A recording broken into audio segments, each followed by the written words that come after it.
एक गुलाब का फूल, दूसरी गुलाब का गमला। वाह रे वाह, बम्पर ऑफर है। कुछ ज्यादा ही ओवर एक्टिंग कर रहा है।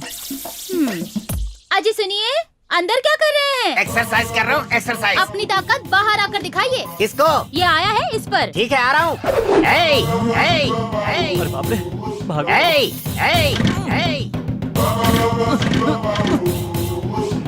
चालू हो जा मेरी माँ। तुझे काट डालूंगा। सर माफ कर दीजिए सर, इतनी छोटी सी गलती के लिए इतनी बड़ी सजा। मैं लड़की को बहन मानूंगा और आंटी को माँ मानूंगा। प्लीज छोड़ दीजिए सर। पैर छोड़। ये क्या चल रहा है? वो हमें छेड़ रहा था डैडी, जीजू ने देख लिया। रुकिए, काट डालूंगा। आप कानून को अपने हाथ में ले रहे हैं। आप में इतना फायर है।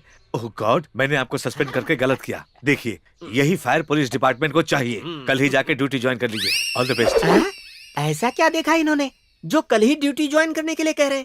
मैं तो लकड़ियों को काटने आया था, इन्होंने कुछ और समझा और ड्यूटी ज्वाइन करने का ऑर्डर दे दिया। एक तरीके से देखा जाए तो ये अच्छा ही हुआ। आज मैनेज कुछ और होना था, लेकिन हो गया कुछ और। बहुत दिनों के बाद ये ड्रेस पहनकर मुझे कैसा लग रहा है, तुम्हें पता है क्या? क्या हुआ जी, बदबू आ रही है?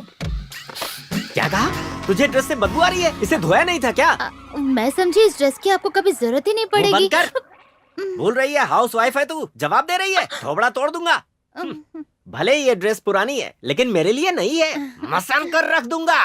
किसको और क्यों? डायलॉग बोल रहा हूँ। डिटेल्स मांग रही है, दूं क्या? ओह, सुन ले, मैं पहले के जैसा नहीं रहा। इंडिविजुअल पुलिस ऑफिसर हूँ। चल जा, सामने से चल कर आ।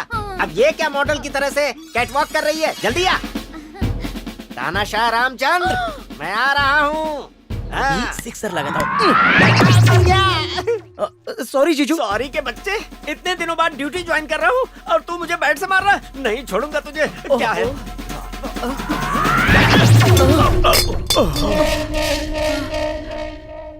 नहीं बदलोगे, इस जन्म में तो नहीं बदलोगे। जाके बर्तन मांजो। हाय। तुम्हारे पापा को मैंने नहीं बताया कि तुम ही चोर हो। इसका मतलब? तुम्हारी पापा की आंखों में सपने हैं, फैमिली मेंबर्स को होप से, इसलिए कुछ नहीं बताया। और तुम हो कि खुद को बड़े स्मार्ट समझते हो। तुम्हें क्या लगा मैं तुम पे मती हूँ इसलिए सुबह सुबह यहाँ चले आए? हाँ देखो, मूर्ति वाला मैटर खत्म हो गया है। अब तुम्हारा और मेरा कोई रिश्ता नहीं है। मेरा नाम है सूर्या, मैं थोड़ा टेढ़ा हूँ, पहचान लिया हो तो पीछे बैठ जाओ। मैं नहीं बैठूंगी। मेरी माँ। क्या कहा? अरे मेरी माँ है। सासू। उन्होंने देख लिया तो मुझे मार डालेंगी। चुप बैठो, कुछ मत बोलो प्लीज। तो बाइक पे बैठ जाओ। नहीं नहीं नहीं नहीं, मैं नहीं बैठूंगी। सासू। हाथ जोड़ती हूँ, मेरी जान लोगे क्या? चुप करो। साइलेंटली पीछे बैठ जाओ, निकल जाएंगे। वरना मैं उनसे कहता हूँ सासू माँ इसके मेरे पीछे।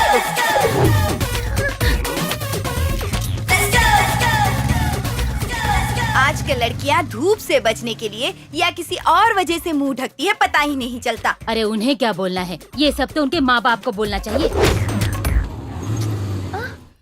अब तुमने यहाँ क्यों रोक दिया? इंटरव्यू के लिए देर हो रही है। इंटरव्यू में सेलेक्ट होना है तो गणेश जी के दर्शन करने पड़ेंगे। हाँ। वहाँ देखो।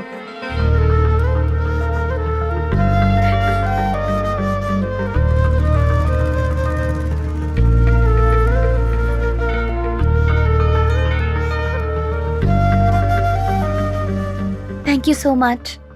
सर नमस्कार। नमस्ते। आपने यहाँ बहुत अच्छा काम किया है। इतने सालों में जो म्यूनिसिपैलिटी वाले और पुलिस वाले नहीं कर पाए, एक छोटे से टिप से आपने यहाँ की पूरी गंदगी साफ करवा दी सर। आपने बहुत अच्छा काम किया sir. Thanks. Thanks Ganesh ji को कहिए। नमस्कार गणपति बप्पा, चलता हूँ sir. Okay.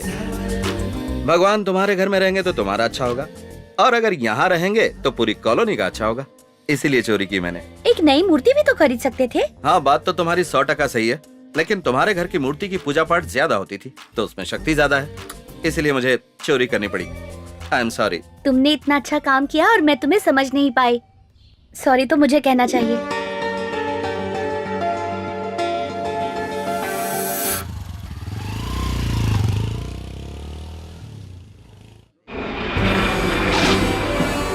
Welcome to Andhra Pradesh. Thank you sir.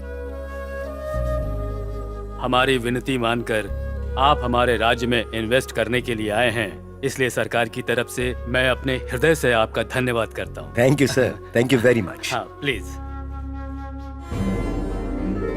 बैठिए। तो कैसा है मेरा आंध्र प्रदेश? आपकी तरह हर कोई आंध्र प्रदेश को अपना समझता तो ये राष्ट्र कब का सुधर गया होता। हम जैसे राजनेताओं से पूछेंगे तो क्या जवाब मिलेगा?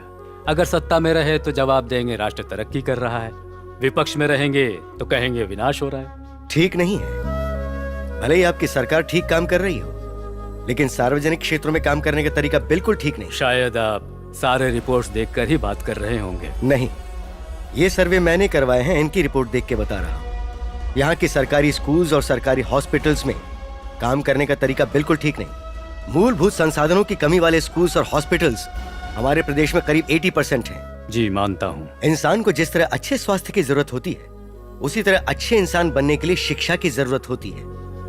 लेकिन हमारे प्रदेश में इन दोनों की हालत बहुत खराब है। प्लीज, आपको जो परमिशन चाहिए, जगह चाहिए, वो सब कुछ हमारी सरकार देख लेगी।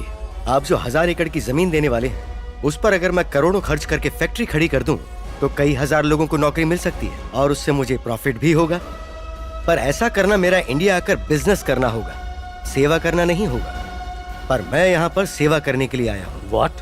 यस, यहाँ का आम आदमी कर्जा लेकर अपने बच्चों को कॉन्वेंट स्कूल में पढ़ा रहा है, लेकिन सरकारी स्कूल में भेजने को तैयार नहीं है। कर्जे के बोझ से दबकर मर जाएंगे, ये पता होने के बावजूद आम आदमी कर्जा लेकर अपना इलाज प्राइवेट हॉस्पिटल्स में करवाने को तैयार है, लेकिन सरकारी हॉस्पिटल्स में नहीं जाता। और उसकी वजह, यहाँ के सरकारी अधिकारी और राजनेता खुद को पब्लिक सर्वेंट्स बिल्कुल नहीं मानते हैं। ये सबसे बड़ी कमी है। मैं खुद इस प्रदेश में स्कूल्स और हॉस्पिटल्स खड़े करूंगा और सारे सरकारी नियमों के अनुसार चलूंगा। जितने पैसों में सरकारी शिक्षा और इलाज मिलता है, उतने ही कम पैसों में मैं भी दूंगा। और मेरी यही कोशिश रहेगी कि इस प्रदेश का हर व्यक्ति मेरी स्कूल्स में आए, मेरे हॉस्पिटल्स में आए। तब तक आप अपने सरकारी ऑफिसर्स पर दबाव डालें, उन्हें सही तरह से काम करने को कहें। वो मेरे एडमिनिस्ट्रेशन को स्टडी करके सभी सरकारी स्कूल्स और हॉस्पिटल्स में उस चीज को अमल में लाएं। I am really proud of you. हमारे इस प्रदेश में जो सरकारी जमीनें हैं, आप उन पर मुझे हॉस्पिटल्स और स्कूल्स बनाने की इजाजत दें। मुफ्त में नहीं, मैं उन जमीनों के पैसे दूंगा। मैं इसकी शुरुआत अपने जन्मस्थल विजयवाड़ा से करना चाहता हूँ और मैं आपको वास्तविकता में गोल्डन सिटी बनाकर दिखाऊंगा। हमारी सरकार हर तरह से आपकी मदद करने को तैयार है। I wish you all the best. Thank you.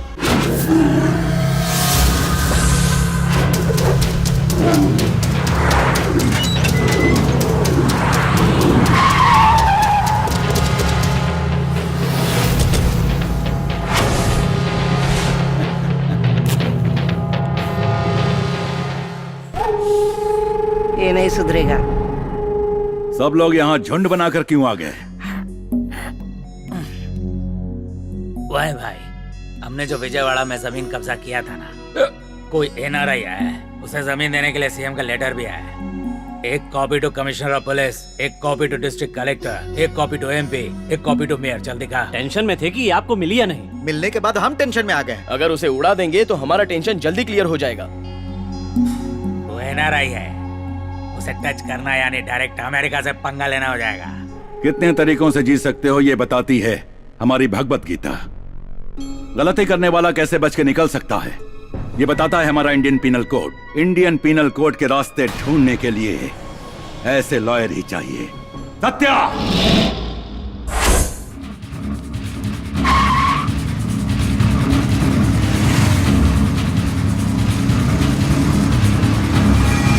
तुम्हें क्या लगता है, गवाही दोगी तो वो भारत रत्न दे देंगे तुम्हें?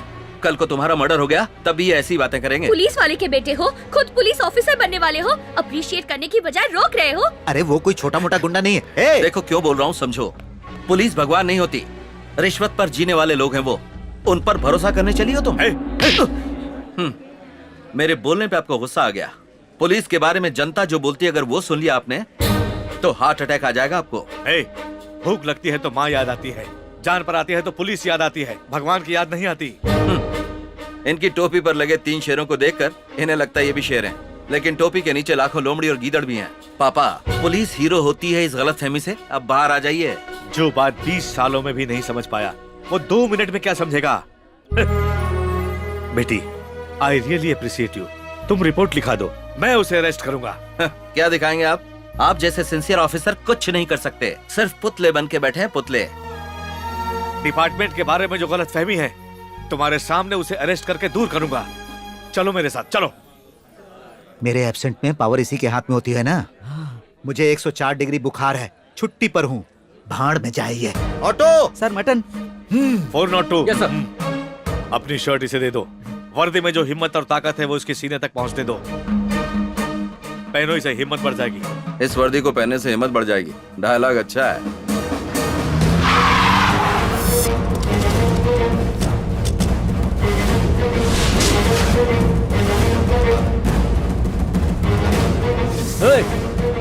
पुलिस बाहर रखवाली के लिए होते हैं, अंदर एंट्री नहीं है। बकवास बंद कर। पुलिस की अहमियत क्या होती है तुझे क्या पता? ये जो गुस्सा निकाल रहे हैं वो मुझ पे है। अच्छा, नहीं समझोगे। वहाँ मर्डर करके यहाँ मसाज ले रहा है।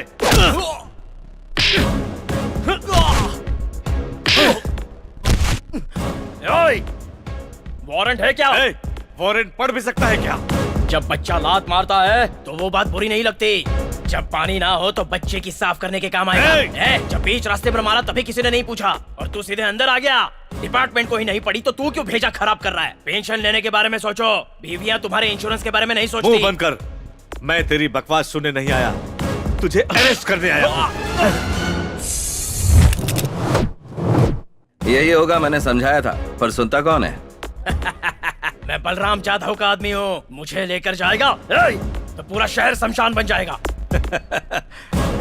नेक्स्ट टारगेट वही है। अगर हम अरेस्ट करना डिसाइड कर लें तो जेल नहीं भरेगा, शमशान भरेगा। सर एसपी साहब का फोन है। स्विच ऑफ कर दो। सर। कह देंगे चार्जिंग नहीं था। रामचंद्र, तुमने बहुत अच्छा काम किया है। जो हम नहीं कर पाए वो तुमने किया है। एमपी केस में जो 4 लोग थे उन्हें सस्पेंड करने के लिए प्रेशर आ रहा है। वो 4 लोग वही हैं जो तुम्हारे साथ हैं। सर, इन लोगों ने मुझ पर भरोसा करके सिंसियरली ड्यूटी निभाई है। इनकी जिंदगी मत खराब कीजिए सर, प्लीज। सॉरी बोलकर आ जाओ।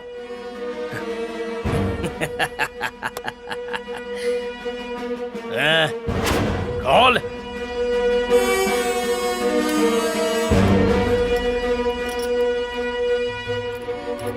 ये वर्दी पहन के ही मेरी कॉलर पकड़ी थी ना, अब उसी वर्दी से मेरा जूता साफ कर, तभी तेरे सॉरी को मानूंगा, तभी हर महीने इनको सैलरी मिलेगी।